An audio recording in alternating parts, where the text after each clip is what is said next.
Ayun. Linggo ngayon, nagsimba kami. Ngayon, yung simbahan dito, ano? Noong mga bata ko dito, medyo hindi pa ganito kaganda. Tapos, ang tatay ko, siya ang gitarista dito nung araw mula nung nagising ako. Yan. Apo, yan.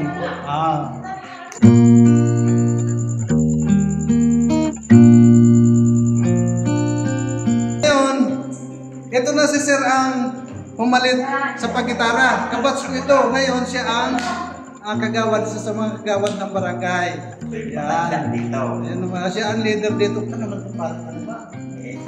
Matanda po. Pero ano ba plano dito? Sino nag-gastos sa ano? Tingin tulong. Talaga. Kasi magiging na kaming yun parokya. Ano yan? Pag-design. Sa barangay na yung hawak. Bobo, San Andres, San Rafael, Puro. Ay, bakit pala? Sa Kubo. Parokya kasi naman. Malapit dito sa Bobo. Ako. Yung mga kanta dito, medyo ibang sa mga narinig ko nung araw. Ano yan? Yan talaga yung ano ng parokya o kayo ng mga Dito lang. kayo na, ang galing. Ano, sila nang gumawa ng mga tuno. Ang ganda. Ayan, ang gagaling dito. Walang pinano yan. Walang mga aral-aral doon. Magawa sila ng sarili nilang mga tuno. Yan, okay, salamat.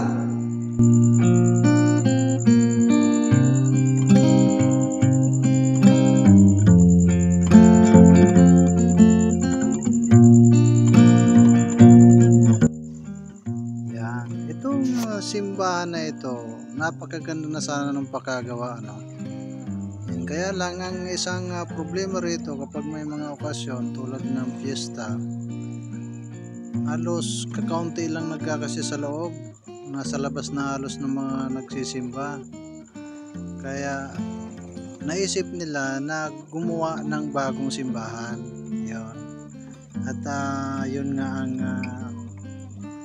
plano nila na ipagawa.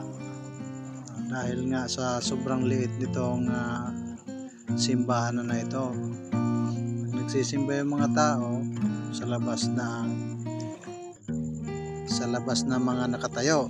Kaya yon, naisip nila na gawa ng bago at mas malaki. Yon, sabi nila doon sa simbahan na gagawin, mayroon daw din itatayong sementeryo. Ayun ang napagplanuhan nila dahil yung lupa parang donate lang ng may-ari. Kaya napakaganda ng mga plano.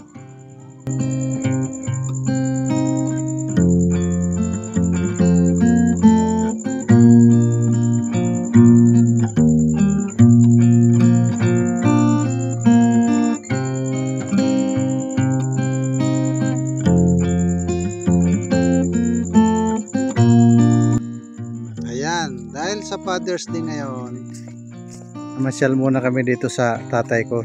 Ito yung ano niya.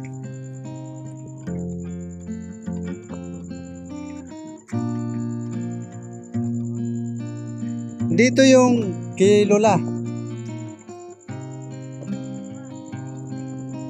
Ayan, 4 na pala sila dito. Yung lola ko, tatay, tapos isang tiyo, tsaka isang tiya. Kasama na rito sa isa.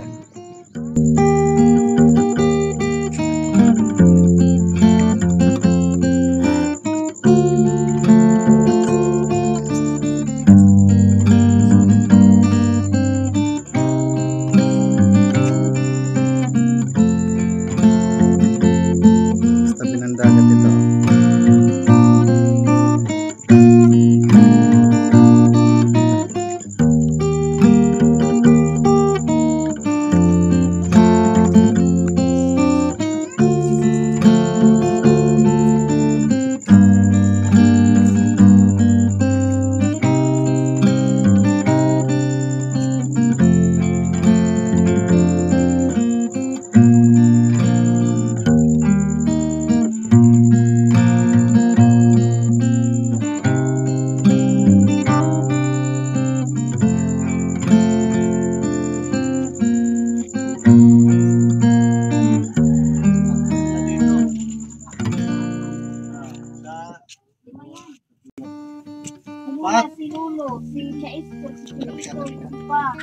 Apat.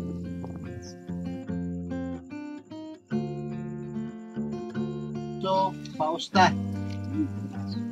Si ano, ang may nakasama rito.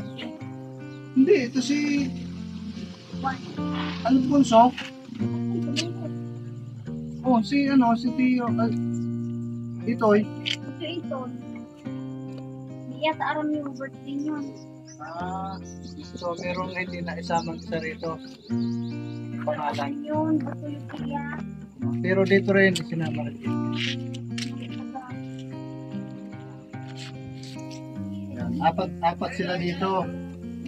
Ang hindi na isama, isang tiyo ko, hindi na isama yung pangalan. Hindi raw alam ang birthday. Ang ginagawa dito,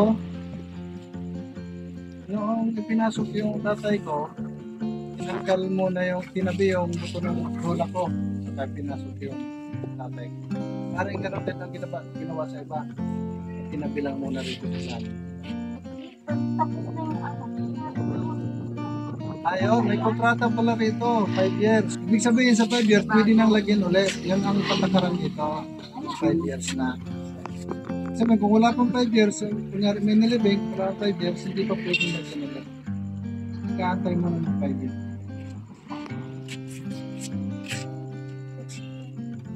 Ano, nagkadila? Ito? Hindi. Malakas kasi ang hangin, kaya yung kandila, hindi bumubuhay dito. Hindi na lang sa amin pa. Sabihin mo lang.